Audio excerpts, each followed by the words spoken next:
Ma réaction, ça a été surtout lorsque j'ai vu ces images. Voilà, c'est clair que les coups mortels et cet acharnement est absolument condamnable. Voilà, et c'est quelles que soient les idées de Quentin De rank. de Ranc, pardon, quelles que soient ses idées, quels que soient ceux qui ont porté les coups, c'est absolument inacceptable. Et bien sûr, c'est à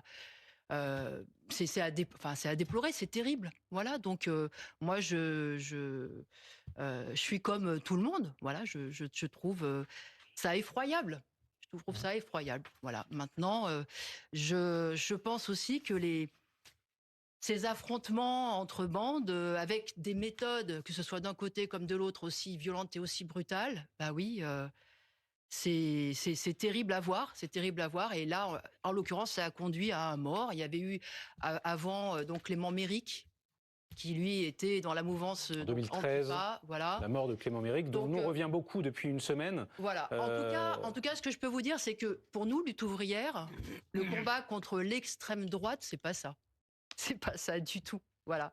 On C'est une façon pour vous de clarifier ce soir Non, non, les parce choses que non, nous n'avons pas besoin de clarifier les choses parce que je pense que Quand vous c'est dites pour nous le combat contre l'extrême droite, c'est pas ça, ce ne sont pas ces images, ce, celles de l'agression de Quentin Derenc, et ce ne sont pas non plus les méthodes de la jeune garde. Vous iriez jusqu'à dire cela de ce soir façon ou pas? plus générale, on ne pense pas que le combat contre l'extrême droite soit des bagarres de rue. Que ce soit une lutte entre gros bras. C'est d'abord et avant tout une lutte politique, une lutte qui passe bien sûr par les idées, par les consciences, Mais jamais par la violence. jamais par la violence. En tout cas, moi je suis tout à fait consciente que bien des fois il faut se défendre et il faut se protéger